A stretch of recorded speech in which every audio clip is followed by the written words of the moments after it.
Need a release from sensible, practical motoring? Then these high-speed machines might be just the thing you're looking for. Big power, lots of noise and dramatic looks are all here in abundance, but which is the best on sale today? Here's a rundown of the Auto Express top 5 performance cars. Settling into 5th spot is the Porsche Cayman. Back in 2016, Porsche took the decision to stick a turbocharged 4-cylinder engine in its entry-level coupe, and people got very upset. Firstly because that's 2 cylinders too few for most Porsche fans, but mainly because it sounded like a broken VW Beetle. But fear not, because Porsche has seen sense and installed a flat 6 once again.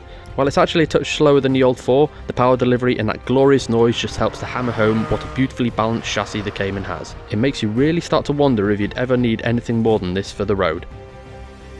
But anyway, here's a 710 brake horsepower supercar. Every time a V8 mid-engine Ferrari comes out, we're all sat around scratching our heads wondering, how does Ferrari improve on this? And then a little tweak here and a little more speed there and we end up with the brilliant F8 Tributo. Its best party trick is to be a piece of Italian exotica that's both insanely powerful yet so approachable. Ferrari's brilliant driver assist systems mean that the F8 both challenges even the best drivers, but gives the less experienced a little pat on the back and says, "Don't worry mate, I won't hurt you," unless you turn everything off.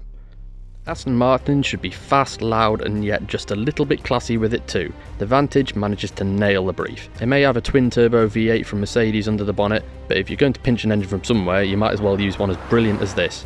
And anyway, Aston hasn't just tweaked it to give it a unique character, but given you the option to pair it with a 7-speed manual gearbox too.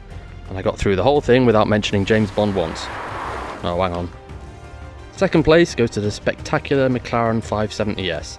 Now, iconic F1 aside, the brand from Woking is still pretty new to the supercar game, but it keeps on just getting better with every new model. The 570S sits in the McLaren Sports Series category, which means that it's one of the babies in the range, underneath the full-fat 720S and the bonkers Senna. But that doesn't stop it from being an absolute weapon. Around the Landau circuit in Wales, it set the outright lap record for a production car. Then the track pack came along, shaving 25 kilos from the curb weight and gaining a little extra aero, and trimmed off another couple of tenths. What a machine. If you've never driven a Porsche 911, I know exactly what you'll be saying right now. All these bloody motoring journalists bleating on about a car that's the same for 40 years, blah blah blah. But you have to drive one, because it just gets everything so spectacularly, ruthlessly right. The traction is immense, straight line speed is, well, startlingly fast, yet it's so easy to drive. And then there's all the controls. The steering is lovely, the pedals feel fantastic, and the quality and attention to detail is just faultless. But it's the 911's enormous spread of abilities which mark it out as a true great.